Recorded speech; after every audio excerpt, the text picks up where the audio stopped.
March 2nd, 2021, and I am Samantha K, and this is the Samantha K Experience. Hi guys, welcome back to a brand new episode. Today I have a lot of jam-packed stuff that I want to discuss with you guys. The reason I haven't been here for a while is that I've been doing some remote learning for the past few weeks, and pretty much between that and I've also been not been feeling well. It's not anything COVID related, not at all. I've been taking proper precautions with that. It's just that I have been feeling under the weather, and it goes off and on, but hopefully in time I would go and find out like what's really going on so that I can put it into this. But yeah, guys, I hope everyone is doing well on this nice Tuesday evening. And without further ado, once again, I am Samantha K, and this is the Samantha K Experience.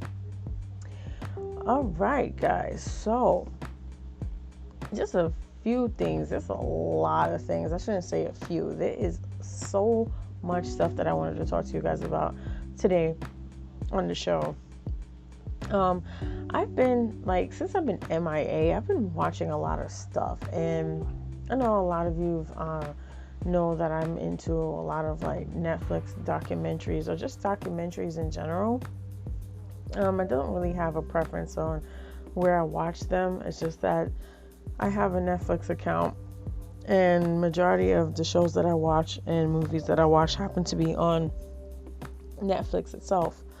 But I want to talk to you guys about this popular docuseries that just came out about maybe 2 weeks ago. It is the crime scene, The Vanishing at the Cecil Hotel. Now, I gotta tell you, this series was crazy. It was I want to say it was a whodunit, or it's more like what happened. I think that was one of the major questions, if not the only question that was asked. Just to give you guys a little backstory. Okay, so the Cecil Hotel is this hotel out in Los Angeles, California, and especially it's located in the downtown area. Now, back in the 1920s, I believe the exact year that the Cecil Hotel was built was December 20th, or it opened on December 20th, 1924. This hotel was it wasn't a really I guess it was at the time. It opened to be kind of a fancy hotel. I wouldn't say it was the equivalent of what we know to be the Ritz-Carlton, but it was okay. It had 15 floors. It had 700 guest rooms. It was pretty much a really big place. It was not one of the biggest buildings in downtown Los Angeles, but it had a lot of rooms. And honestly, that's the first time I've actually heard that a hotel had that many rooms. But that's just me. So basically, the reason for the whole big thing about the Cecil Hotel is that this hotel has a lot of negative history. Now, in the beginning, I would say in the 1920s, shortly after it was built, we had the Great Depression, and downtown Los Angeles got hit pretty hard. So what happened was that a lot of people who were that had some money or whatever, it was it was a good place for them. But when a lot of people were down on their luck and either lost their jobs and lost any financial stability that they have, the capabilities of supporting their families, etc., basically they kind of turned the hotel kind of fell on hard times as well, and the hotel kind of became a place for like just anybody to go to. It kind of became a place where like old men would go, and then they would like meet and have prostitutes would come to the building, and then lo and behold, like people who just like looking to get away from, I guess, the pressures of their everyday life would kind of go to this place, this hotel. And the hotel at the time was like, after like the hotel sort of recovered after the Great Depression, the hotel was like really cheap. It was really, the rooms were like really affordable. I think at one point in the documentary it had mentioned that the hotel was you could pretty much rent a room for like maybe, I would say like just a couple of dollars, a week. And now compared to today's times, like you can't even, like one person just spending a time in hotels like hundreds and hundreds of dollars, if anything, if you don't have like the right deals and travel coupons. It's like really expensive. So the hotel had fell on hard times, and also not only that, a lot of derelicts started attending the hotel. People would start coming into the hotel and using it for places like for prostitution, and it became very known for drug areas, and for being a big drug area. A lot of people would go in there doing drugs, and unfortunately, after a while, at a certain point, the building was known as the Suicide, because the building had a lot of suicides occurring over the time frame.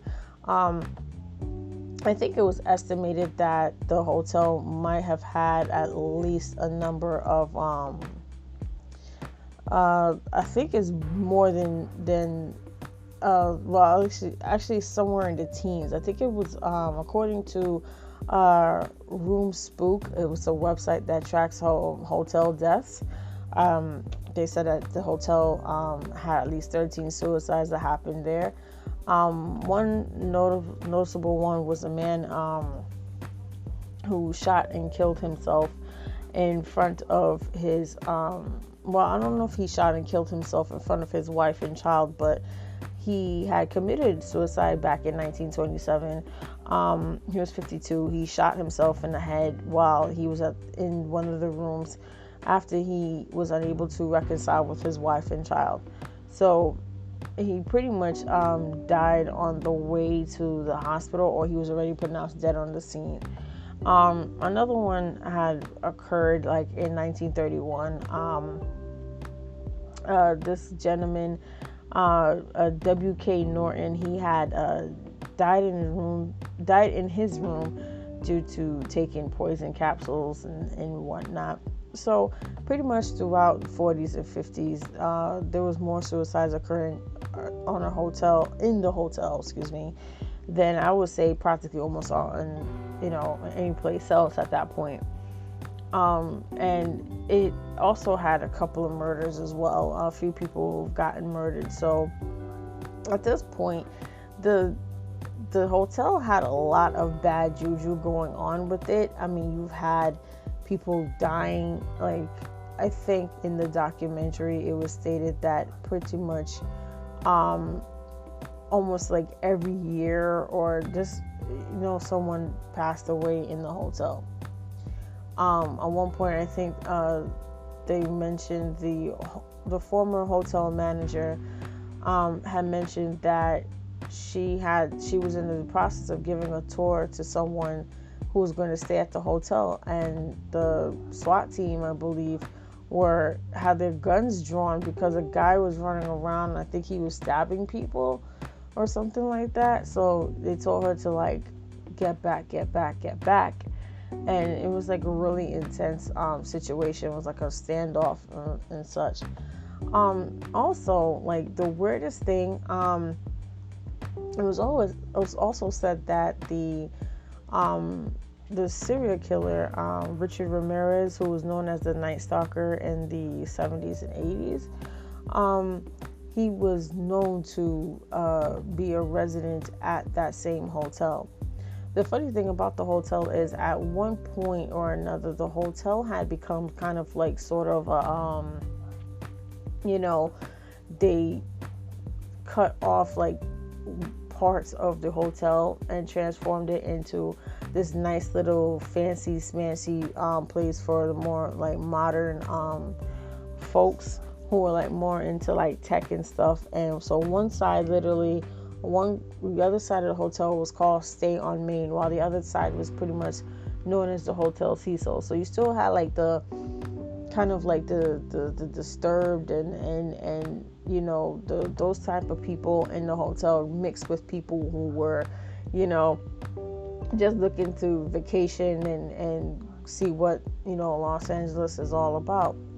And it just so happens that the hotel is right in the mecca of the area of called Skid Row, which is a population of homeless people. And as you may know, that a lot of people on the streets, you know, some either choose to be there, some don't. It's by force.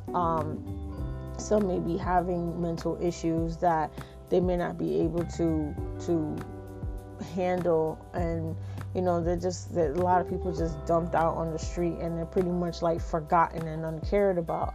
So while you got all of this stuff going on, mixture with drugs and people going back and forth in the building, it was like a lot of craziness with this building. So basically, this building has a lot of negative history attached to it.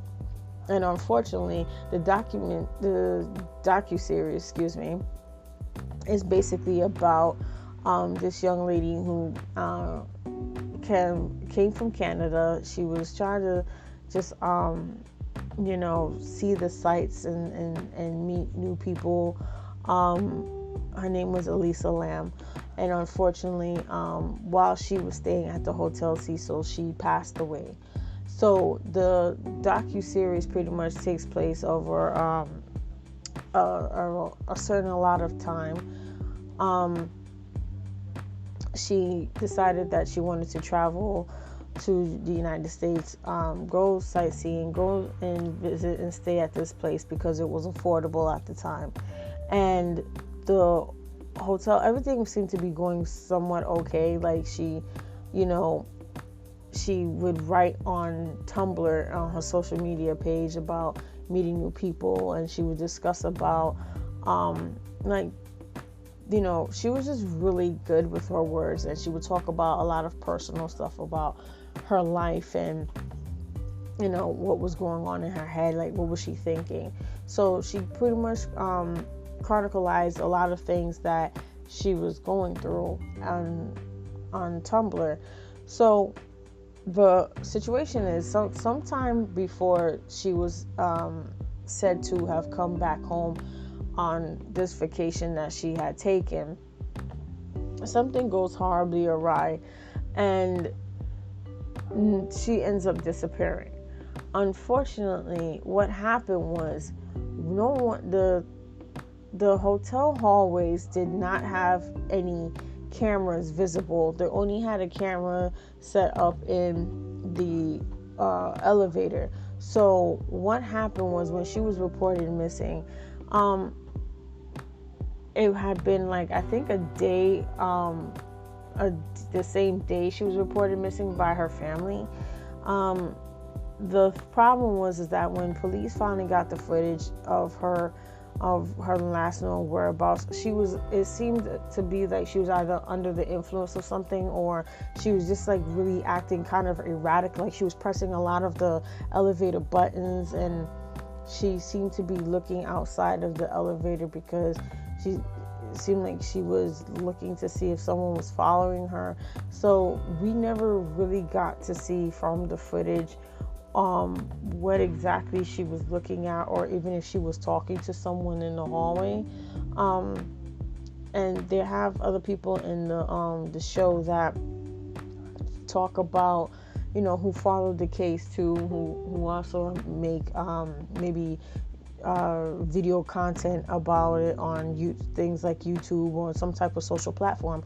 So long story short, basically these people were saying that how they didn't think that, you know, like they didn't really know what was going on. They had their assumptions, like they were being kind of like sleuths and trying to find out, like, well, what is going on with Elisa? Why she seems like she's not acting like herself.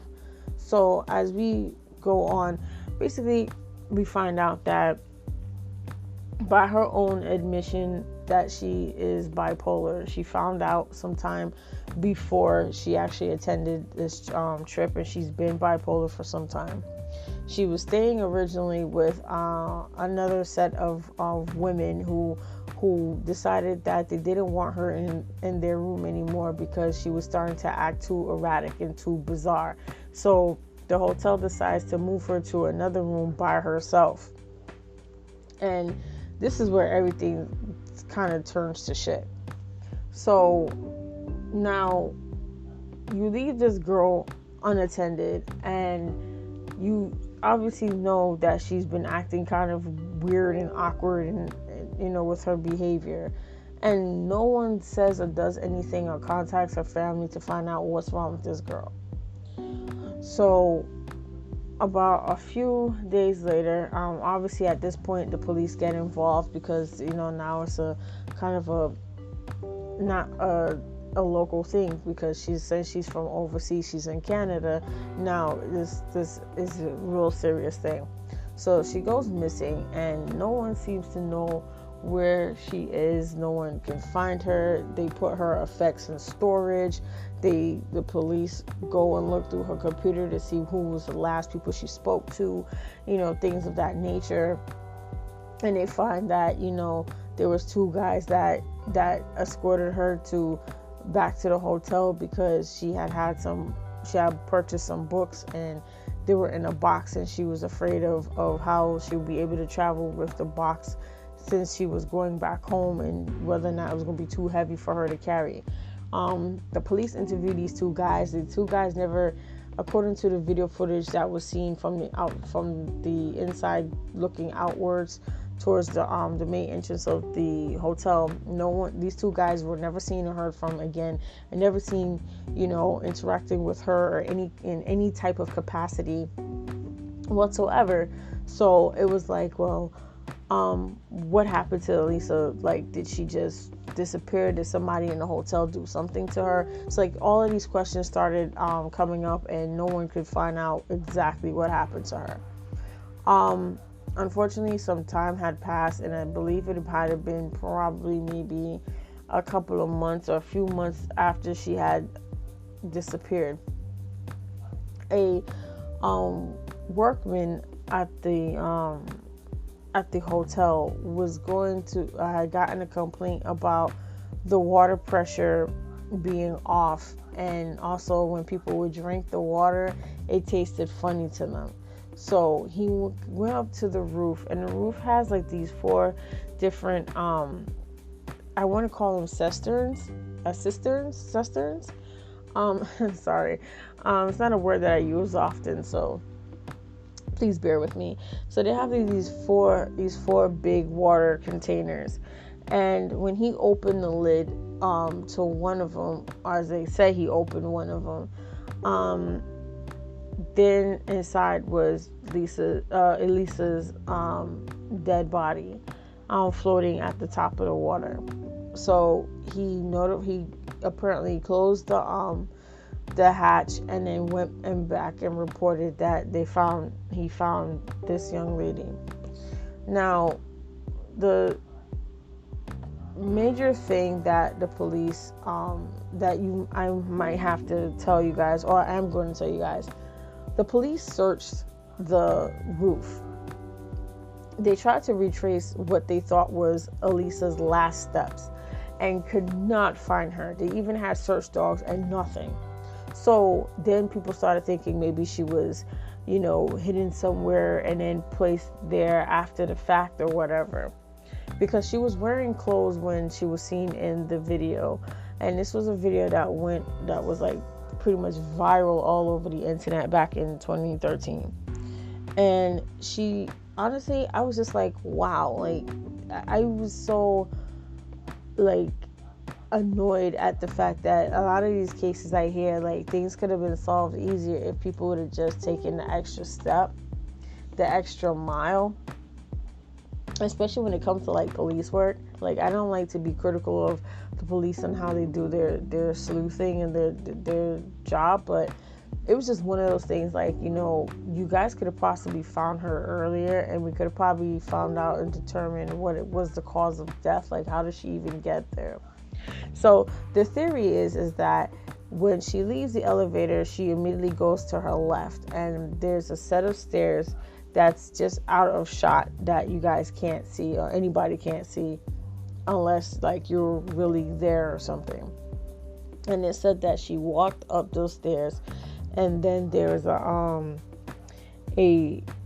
door that has, like, supposedly has an alarm on it, but they assume that she opened the door, must have felt hot, or she just was like not within her right state of mind, and somehow opened up the latch, climbed in, and then closed back the hatch. The problem is that the type of latch that is used, there's no way you could open it from the inside, because one, if you're in the water, there's no ladder for you to climb up to get out of it. So obviously there's an issue here. And who supposedly put back the latch? So then it comes out later on that the worker, he originally said that the latch was on, but when he talks again to I think to the authorities, he mentions that the latch was off. So I think what happened was that, according to the documentary, that people thought that it was originally said that the latch was on, but somehow reports got confused, and it actually was off when he first found her. So that kind of throws that foul play out of the water and out of the window, excuse me. So I just think, basically, like, for me, like, I just couldn't understand how she got there. I don't want to make any speculations, but I really feel like when they did the autopsy, they found, like, she had low levels of medication in her system, which can suggest that she got tired of taking her medication, and she was weaning off of it. And since her family wasn't there to kind of sort of like keep her on track, even some time had passed, and the family even stated that she had a tendency to try to go off of her medications because she didn't want to take them, because she didn't like the way how they made her feel. So I could only assume that maybe she was having a psychotic breakdown, and she was starting to see things or hallucinating, and she decided to walk up to outside on the roof and just jump in. I don't think she did it consciously. I think she really and truly was just out of her mind. Not to say that, to make light of the situation, but usually when someone who suffers from these types of, mental illness, things tend to be, their points of view or their feelings or emotions on things tend to be altered from what we will probably know them to most likely react to things if they were on a more logical, thinking on a more logical level. But overall, I think that, it's a really good series if you want to watch it. It talks a lot about how people on the street and how people look at and view mental illness as a taboo subject. Like, no one wants to talk about it. Like, people are too scared, especially when it's dealing with people like in the homeless population, and also dealing with the people that go in and out of the building. Fortunately, I think the building has since closed. I think in 2017 the building got bought out, and I think they decided to close it. I don't know what they're going to do with the building. I know that there were some rooms were for residents, for people who actually living there as apartments, people vacationing,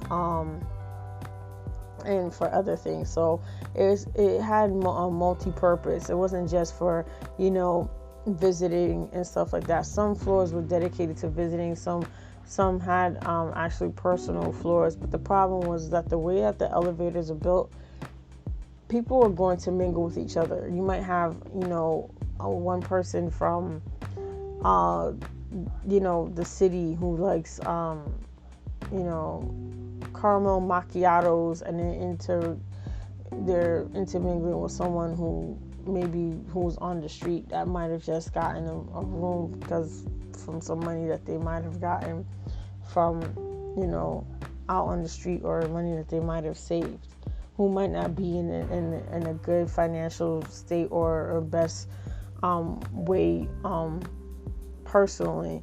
So there's no cutoff point. So I think that was one of the major issues, like whether or not she ran into someone and they might have did something to her or given her some type of drug that will render her in a relatively psychotic state. Honestly, I think it's a good show. It also talks about this guy who got accused of killing her, and how the internet pretty much treated him as as a social pariah, and he hasn't fully recovered from that yet, and he hasn't really gotten an apology because of the fact that he also had attended he also visited that hotel, but he visited the hotel like a year before she actually did. So what they were accusing him of really didn't make much sense. So I didn't really understand what they were getting at. But it just goes to show like how media and internet can be a dangerous thing. So you guys go out and watch it if you want, if you like to watch it, and just remember that this young lady, she lost her life tragically, and she was a person. She had dreams.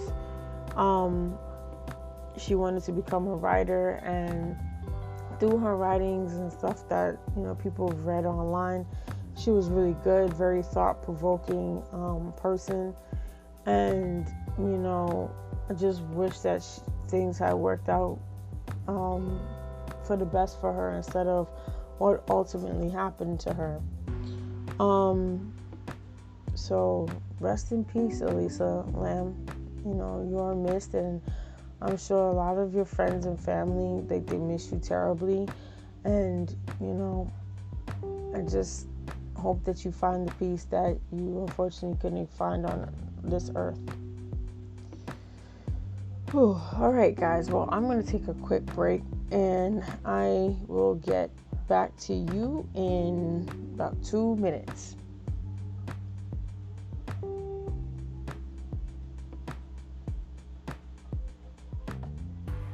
All right, guys, welcome back to the show. Okay, so the next show that I was reviewing, honestly, this is a little bit late, about maybe a week or two late. So I watched the WWE Elimination Chamber pay-per-view back on, I believe it was, what day that was? I think it was February 21st. Yeah, that was like a week or two ago. So here's the thing. Now, I know some of you may not be avid wrestling fans. I used to be more into it when I was younger, especially around the Attitude Era. But I kind of got I weaned off of it sometime, and I think between 2005 2006, because I just stopped watching the episodes. Just because it just felt kind of dry. I know I mentioned this in a previous episode here on the podcast, but wrestling could be many things. It could be enjoyable, it could be not. But it's just, I guess, up to the person who, what their view on fun really is. So here's my thing about the Elimination Chamber match. Honestly, for me, as a pay-per-view, I think it was not as bad as I had went into expectations thinking. I think I would have given it as like a B minus or so. I definitely think that the Raw men's Elimination Chamber match was better than the one from SmackDown, only because of the fact that, one, the champion at the time, Drew McIntyre, actually was defending his title in the Elimination Chamber match, as opposed to Roman, who wasn't in the Elimination Chamber match. So he at that point had nothing to really lose, whereas Drew did. The thing that I'm going to get back to that in a second about the Elimination Chamber and the champions. We had a match with was it a tag match? Yes, it was a women's tag match with Bianca Belair and Sasha Banks versus, I believe it was the team of Nia Jax and Shayna Baszler. Due to outside interference and stupidity, the sommelier, who is Carmella Sommelier, for some reason is hanging out with Sasha Banks and Bianca Belair, which makes no sense to me whatsoever. I don't know how we escalated from point A to point B, but whatever. But he inadvertently supposedly calls them the tag team championships, and I'm just like, bro, like, this is stupid. But anyway, it was an okay match. It wasn't like the greatest wrestling clinic ever put on, but it was good for what it was.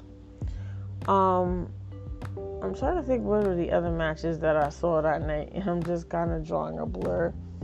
It's been a while since I watched the pay-per-view, so I'm just trying to like remember exactly what the heck the matches were. So bear with me. Yeah, so there were certain things about the show I didn't really like too much, and I was just like, dude, like, what the heck is going on here, you know? I think for me, I was like, well, the show, like I said, was like a B minus. It was okay for what it was, and since it's pretty much on the road to WrestleMania, you know, it's one of those shows that you kind of look forward to, but at the same time, you don't really care if you really, you know, watch it or not, because to you, in a sense, it's not really pertinent to the bigger show. But yeah, I wanted to like talk about this nonsense that happened. So we have I'm trying to find the results so I could just go over it real quick, because I did watch it, but like I said, like, it's been a while. So, and I'm one of those people that I don't really go back and watch the pay-per-views like that unless you know, I really like the show enough to watch it over. So it's just one of those things. I'm trying to find it so I can give it to you guys. So essentially, the whole, oh wait, I gotta click on this then, right? Oh my god, why is this not working, dude? It's just like so stupid. Why is this not working? Anyway, so I guess I might edit that part out. So here's the like the major thing. So there was a triple threat match for the United States Championship. I didn't see this match. It was with John Morrison defeated Mustafa Ali and Ricochet and Elias to qualify for the United States Championship title match. I didn't see this match. I believe this might have been on the kickoff show. So I believe Daniel Bryan had won the Elimination Chamber match to earn a Universal title opportunity. And yes, he did get the title opportunity against Roman, but unfortunately, Bryan didn't win the match. Honestly, he just didn't win. I I I don't know. He just didn't win. So Matt Riddle and Bobby Lashley and John Morrison fought for another triple threat match for the United States Championship, and Matt Riddle pinned John Morrison to beat the then current champion, which was Bobby Lashley. In Bobby Lashley's rage over losing the United States Championship, you can see MVP makes a deal with The Miz backstage. They're at least talking, but we don't get to hear what they're saying. So the audience is not privy to any information or any conversation. But keep that thought, because that's going to have a part to play later on in this review. So basically, the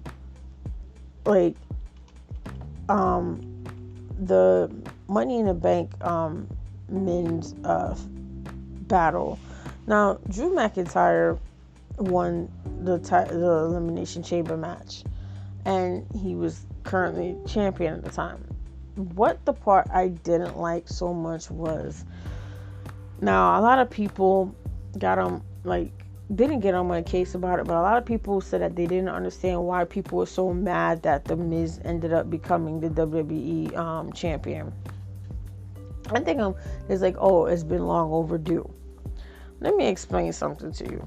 Now, I am a type of person that I feel like if I'm going to watch a wrestling show and you're going to tell me that majority of the past year spent where you have a wrestler, although he's there a lot of the times, he's just doing a lot of promo work. He's not really wrestling as much, or if he is wrestling, his matches aren't really that good.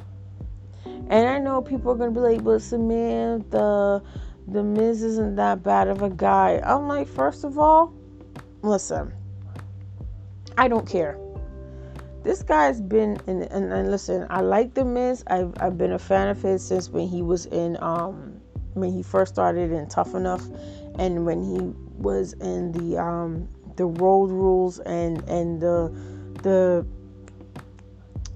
God, what was the other show? Real World Challenge. I liked him then. But the problem is with The Miz is that The Miz is a phenomenal talker. He can talk his ass off. He could cut a really damn good promo. He's good. He has extravagant mic skills. I give Mike Mizanin that. But dead seriousness aside, the man, I've watched his wrestling matches. The Miz looks like he's afraid to hit people. I've seen his punches and I've seen him kicking. His offense is poor. I mean, it's not, I would say it's not as bad as some other people who might be just now starting out as a rookie, but it's not all that good. It's like he's almost afraid to hit his opponent. And you as a heel should never look like you're afraid to hit your freaking opponent. You could almost hear him saying, oh God, to himself when he's striking, let's say, somebody like Cesaro or Shinsuke Nakamura, or I don't know, some other person, or Ricochet. He's really looks like he's afraid. It looks too, I wouldn't say it looked too stiff. It looks lame, and that's one of the issues that's the major issue that I have with The Miz. It's not that The Miz is a bad, he just needs to work on that.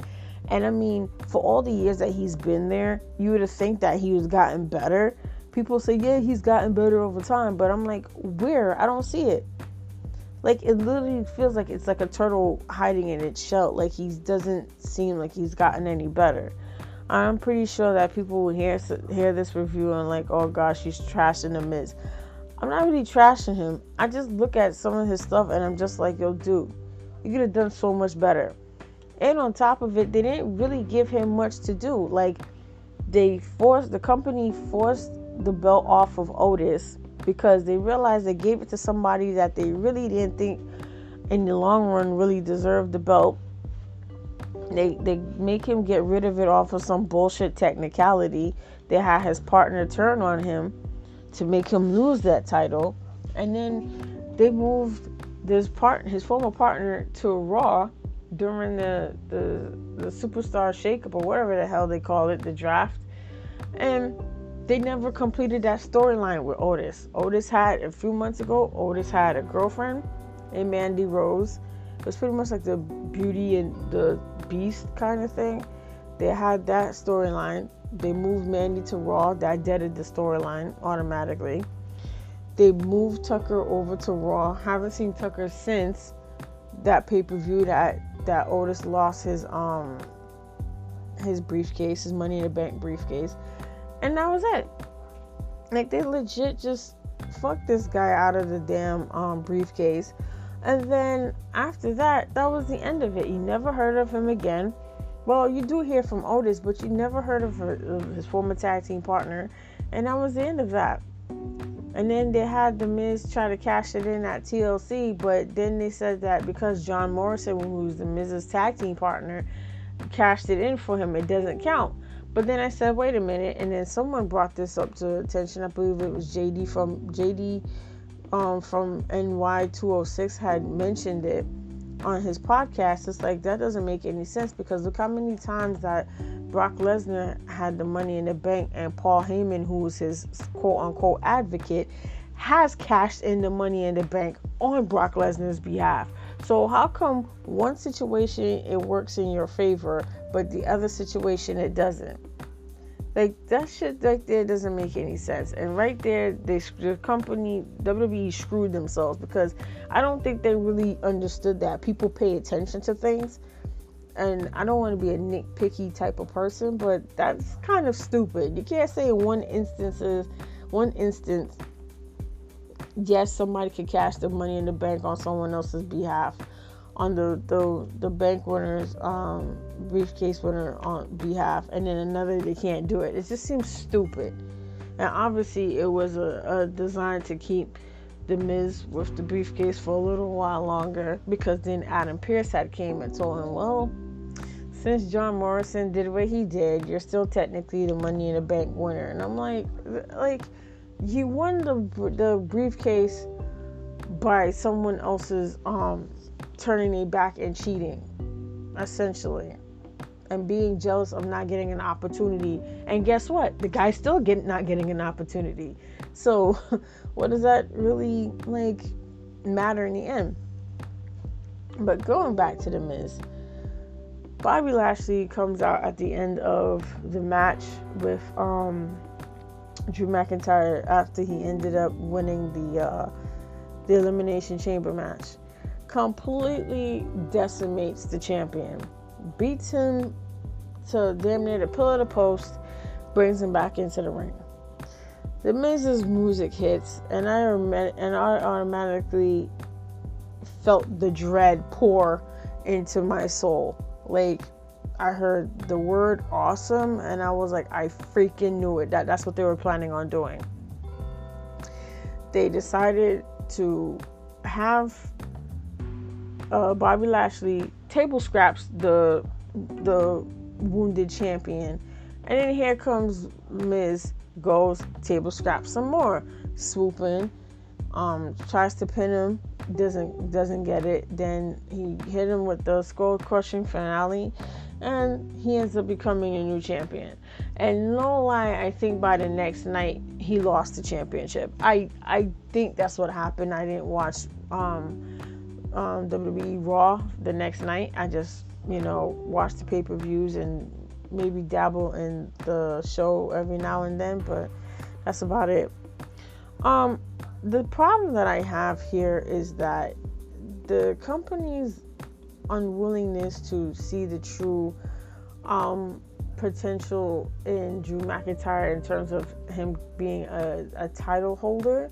Now, I understand that he became a title holder during this pandemic, so he never got the opportunity to win his championship in front of fans.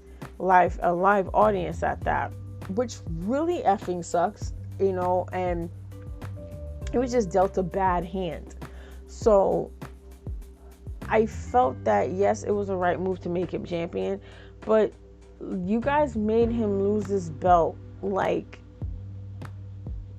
3 times now. And it's been under a year since he's won this title. He's lost this belt 3 times now. Under a year. Like, are you stupid? Like, the first time he lost it was due to stupid ass Randy Orton. I'm sorry, I don't mean to call Randy Orton stupid ass because he's not a stupid ass person. But you made this man champion at WrestleMania last year, and then now you didn't fast forward a few months, you made him drop the title to Randy Orton, and Randy Orton was literally, they fought way too many times for it to be a thing. Like, it should have been maybe 3 matches the most, and that's it. Like, the match didn't push Drew any further, and the match didn't push him back any further. It was just whatever, it was the same.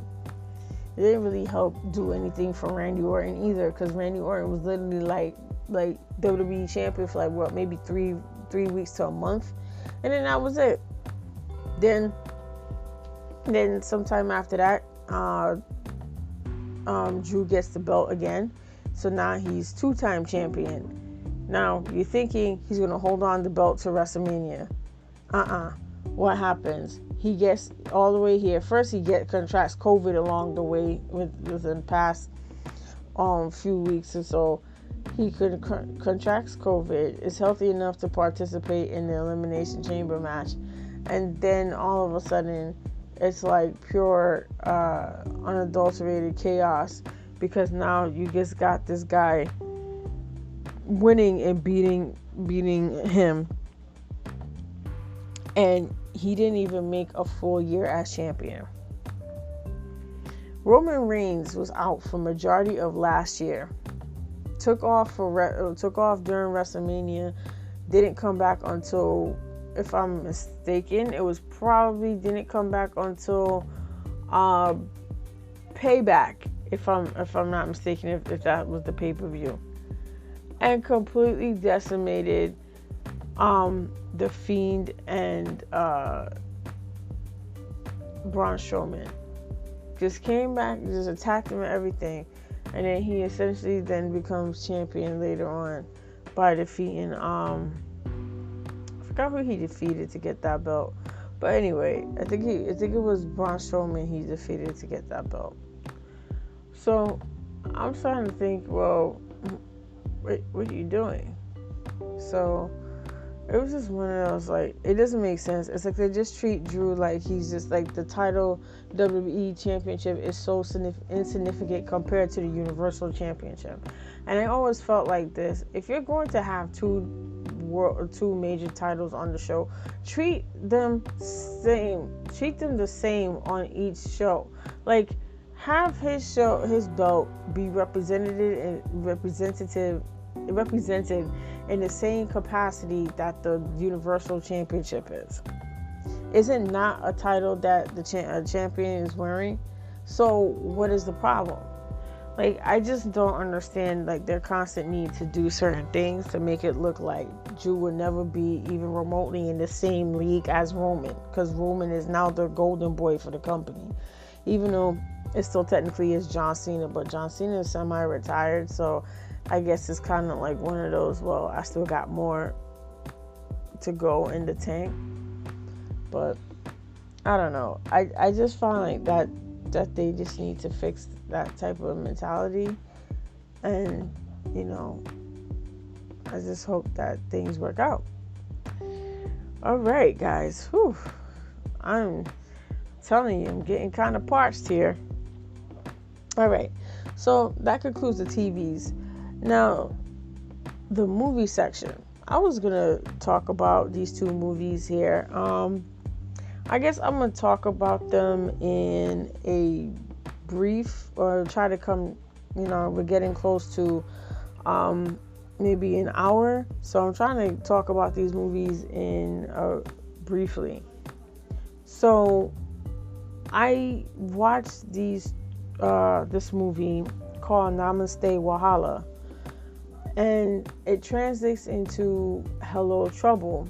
It's a interracial movie about this couple in Nigeria. She is on the beach running, just enjoying her daily activities. Apparently he wasn't, his name is, oh God, what was his name? Well, I guess it doesn't really matter at this point, but it's just from my own personal, so when I could refer to him in the movie, I could just say, hey, this is this guy. All right, so I'm sorry, guys. It's like, I gotta tell you, it's like been a long day for me. Okay, so the movie is about this interracial couple. It came out in 2021. It's a crossover between Bollywood and Nollywood. So there's this girl. She's a lawyer. She's a Nigerian lawyer named Didi. She's running on the beach and she runs into this guy named Raj, who happens to be an Indian investment banker. Now, first they don't exchange each other's names because he crashes into her, and they seem to be hitting it off pretty nice. So, some time passes, and well, not that much time passes. Didi ends up working or dealing with a battered woman organization. So she goes one night with her friend because she dragged her friend out because her friend had recently broke up with her boyfriend. So what she does is she would go to some of these events and think that it's okay to find love here. Well, at least that's what her friend wants. So they meet, and it turns out that the lady that she works with, that Didi works with, happens to be the cousin of Raj. They hit it off perfectly. Everything is fine until when Didi goes and brings Raj home, and things quickly change from bad to like incredibly bad.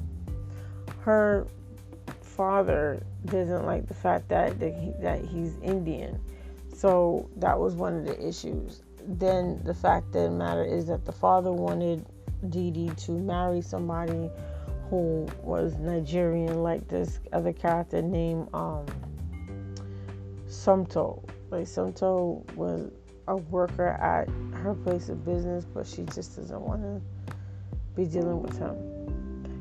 But I think the problem is that the parents on Didi's side and on the mother's side with Raj, I think the problem is that they never really gave their kids a chance to grow up and be actual people. So I think that's one of the major issues there with that. Like, just not giving them the opportunity to go out and work with people and stuff like that. So a lot of things happen in the movie. Like when Didi takes Raj to go and see her family, he doesn't get a welcome reception. Her father pretty much says that it can't happen because he's not Nigerian. Raj feels a type of way because he didn't he feels some type of way because Didi didn't inform her parents, that he was Indian. So that causes a rift in between their relationship. And at this point, I think they were dating for about 3 months. They were dating for like 3 months or so. So that was a little issue there. At one point, Didi, I think, comes over and she starts to like stay at Raj's apartment. And the problem with that was then eventually Raj's mom comes from India and stays with him just to see how he was doing and stuff like that. And once she meets Dee Dee, she is like really like nasty to Dee Dee. She would say like offhanded stuff to her, and you know, basically saying that, you know, she doesn't know any of the customs for, you know, the Indian customs, and you know that basically Raj needs a Indian girl and not an African girl, Nigerian girl. So it just became a lot of issues. So then when he tries to talk to his mom about it, Dee Dee also gets upset because, you know, he doesn't really come to her defense. He just kind of lets everything happen, and then he goes and talks to his mom separately, and Dee Dee tries to leave, and they get into an argument, and then, you know, they break up for a certain amount of time. It never specifies how much time had passed. I'm guessing maybe a few months or so. All the while, Dee Dee's working on this case, this domestic case that this guy, I guess a politician's son, beat up this girl, and, you know, basically now it's whether or not it's a he said she said situation. And she used to work for her father's firm, but then she quit to work for someplace else. And there's a rival in the movie. She's pretty much, she takes every opportunity to cut Dee Dee's ass about her being a lawyer, a shitty lawyer, and stuff like that. Her name is Primo. So Primo goes out of her way to just be nasty, you know, to Dee Dee for pretty much no reason. And the messed up part about it is the majority of the time the father lets it rock. Like, he doesn't even stop Primo from saying anything negative towards his daughter, which I think is kind of messed up, because you're the head of the company. Like, why are you not checking this girl who's coming at your daughter like that?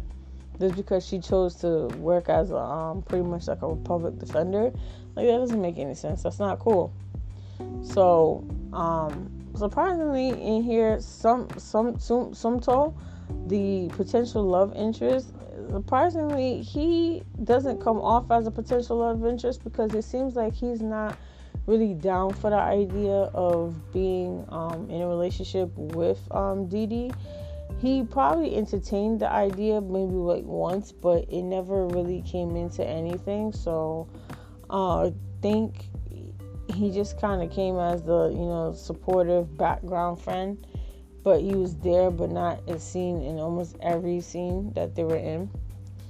I think I liked, what I liked about the movie was the fact that the different cultures coming together. Because a lot of times you see, if it's an interracial couple, it's a black guy, it's a white guy with a black girl.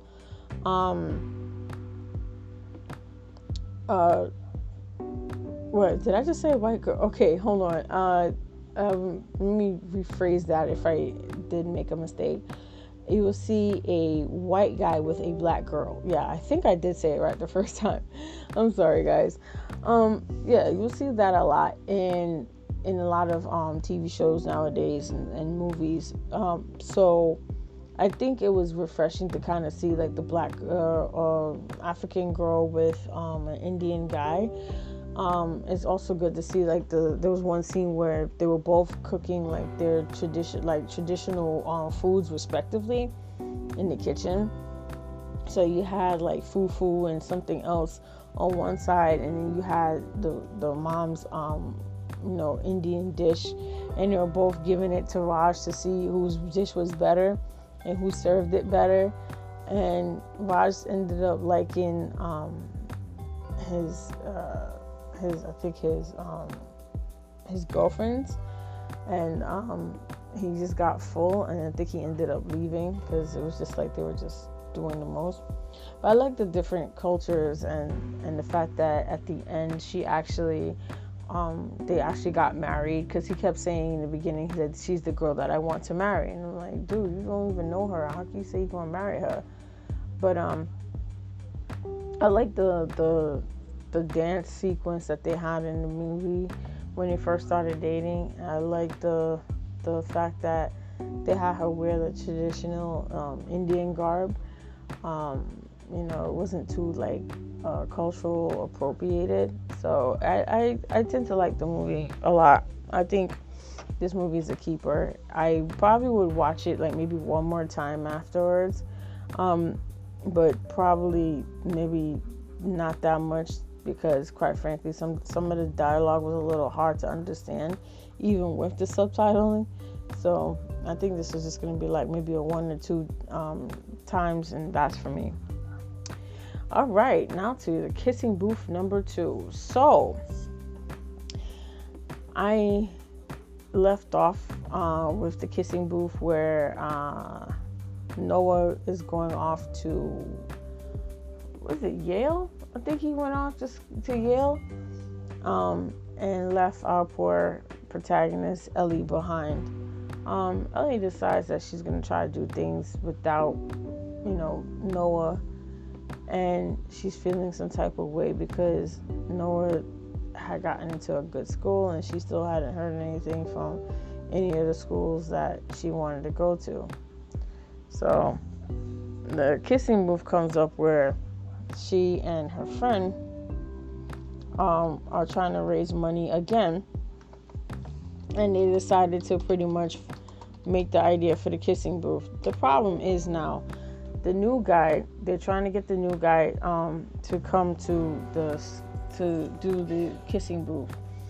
He's a little arrogant. Marco's a little arrogant, and he's not he's cute. I give him that. But Joey comes into a problem that she wants to go to college, but she can't afford it. Her father can't afford to take her to college, so it's one of those things like, why don't you just do a junior school and call it a day? But she wants to go to school out, and so here's the problem. She applies for Yale. She gets accepted to Yale, but she also gets accepted to the same school that she was going to apply with Noah's brother, and she gets into the school. At the end of the movie, she now has to make a decision on which school she wants to go to. The thing with that, he goes to Harvard. I'm sorry, I don't know why I said Yale. For some reason, my mind was saying that Noah went to Yale. So basically, after all of that, Joey and Flynn end up doing the thing again, and for her to go to school, she decides to enter a dance competition. The dance competition goes like this. So if she wins with her dance partner, they get to have, I think it's I forgot the amount of money. I think it's like $25,000 or $50,000. And she's gonna make that go and use that money to go to school. Now the issue comes is this now, that Rachel, who's Flynn's girlfriend, is starting getting annoyed because since now that Noah is no longer in the picture and he's away at school, Joey is spending way too much time around them. So she feels that Joey's the third wheel and she doesn't want to be dealing with it anymore. So she tells Flynn to go and talk to Elle about it because just to give them some space. He lies to Rachel and tells Rachel that he spoke to her and he's gonna give her some space. That Elle's gonna give him some space. Now here's the sucker move that I don't like about this, is the fact that now you've been best friends with Elle since you guys were like little kids. Why couldn't you have been man enough to tell her that you needed your space and didn't have to come out in the middle of a blow up? So what happened is Joey is the actress that plays Elle. Elle is supposed to go and visit Noah while she's on vacation, and she notices that Noah, who's a former philanderer, he has this female friend of his that's very gorgeous. Well, at least gorgeous to Elle.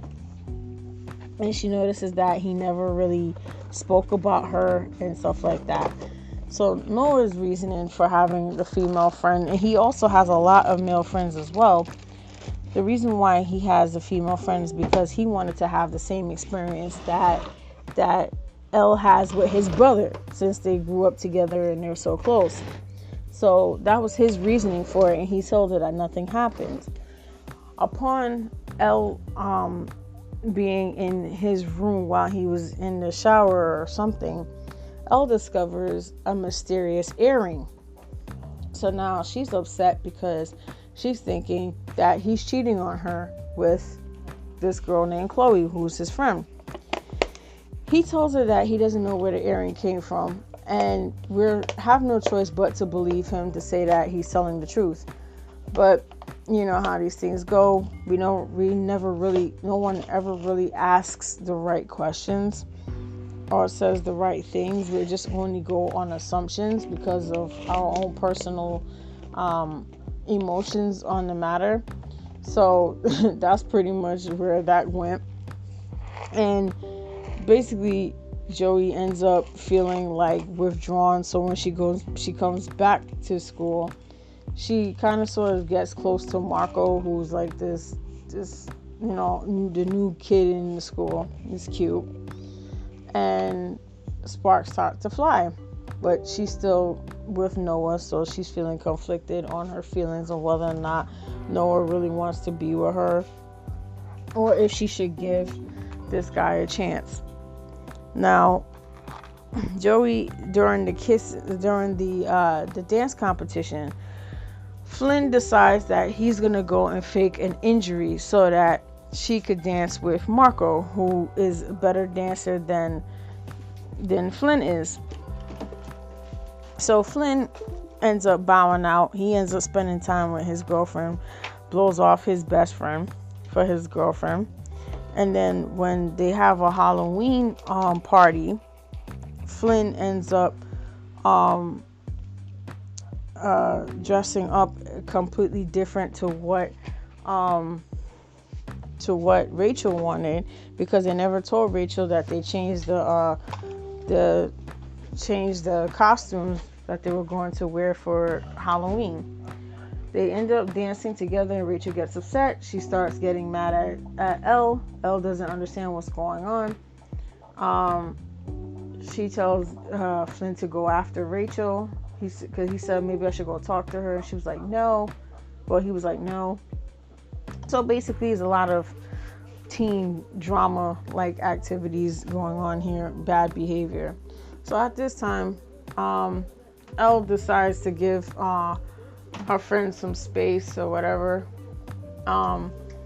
and she ends up going to hanging out with Marco and spending time with Marco, because she kind of sort of brushes off Noah for a bit, and basically after that, she's just so conflicted because she still loves Noah, but Marco's this new guy and he's hot and he's there for her, until when the dancing competition comes up, and unbeknownst to Elle, Noah shows up for the dancing competition.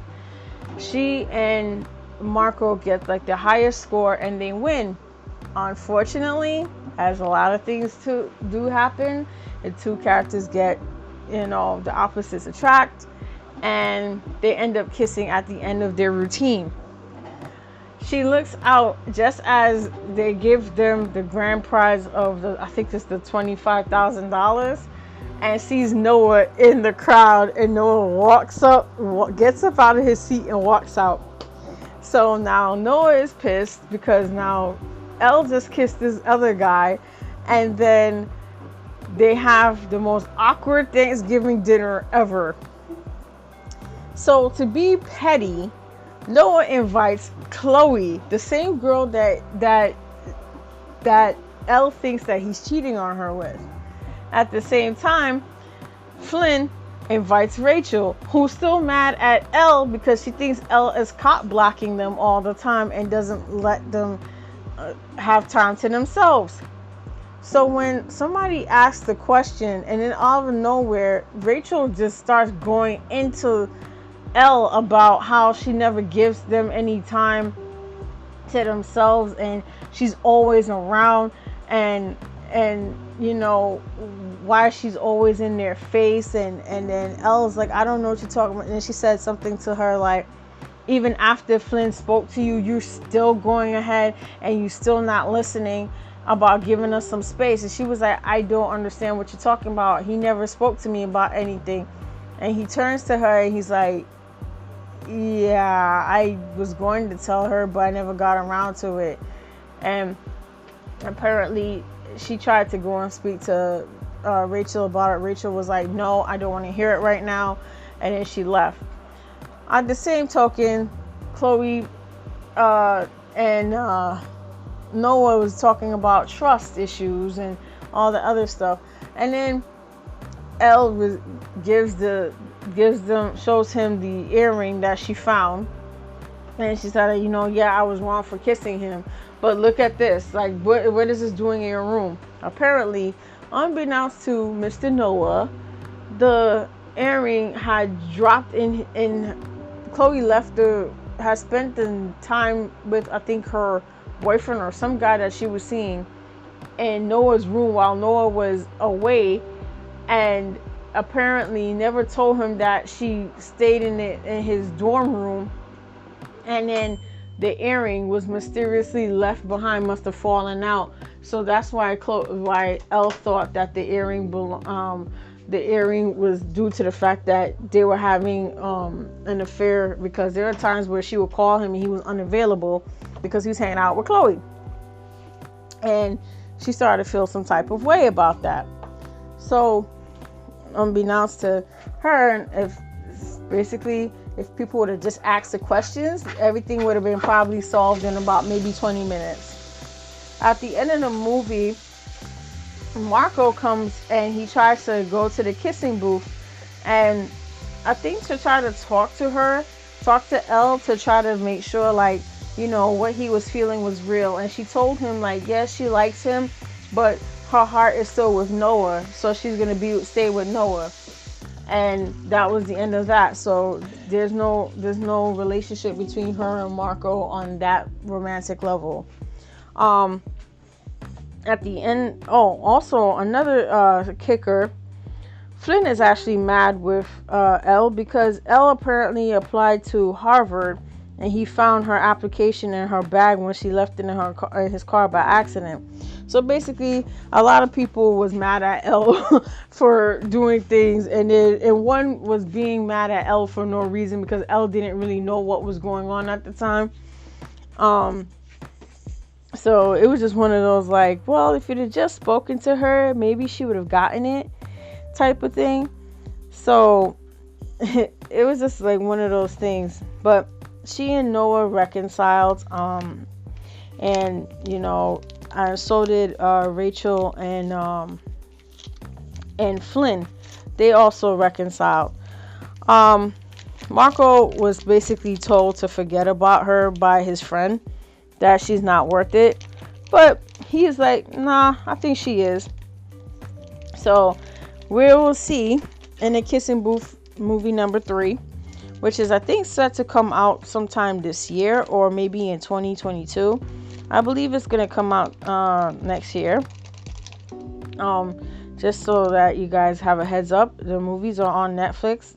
Kissing Booth 1 and 2 are now on Netflix. For me personally, I like the movie, but I thought that the fact that, you know, what I didn't like was like the whole situation with Flynn. Like, Flynn gave Elle so much crap about her dating her brother in the first movie, and whatnot. Like, he almost cut off the friendship completely. And what I didn't like about is the fact that you wanted to be honest with your girl, but you wanted to be honest with your friend, but you couldn't be honest with your friend to tell her that you felt that she was encroaching on your time with your girlfriend. And even though that you knew that your brother was away at college, you could have just told her calmly that, you know, you wanted to spend more time with Rachel alone. I think she would have understood that, rather than just lying to her and never telling her the truth as to how you truly felt, and making the girl get mad at her for something. Like, you literally pitted your girlfriend against your best friend. Like, that was a sucker move on my part, on his part, excuse me, not my part. I don't never do something like that, but he literally like did that, and I was just like, what? So now you're mad that she's trying to go and decide whether or not she wants to go to the school, the school with you. I would have been like, no, you go to school with Rachel, and I go to school with my man. So simple as that, right? But nothing in life is really all that simple. So like I said, we gotta stay tuned. So guys, I'm gonna stop the show right here. I'm gonna come back with another episode that's gonna be entirely dedicated to one topic, because I noticed that a lot of times when I talk, I feel like my throat is dying, it's going out. But I want to make sure I give you guys the best of me, the best that I can possibly be. So with that, I am Samantha K, and this is the Samantha K Experience, and I'm signing out. Peace.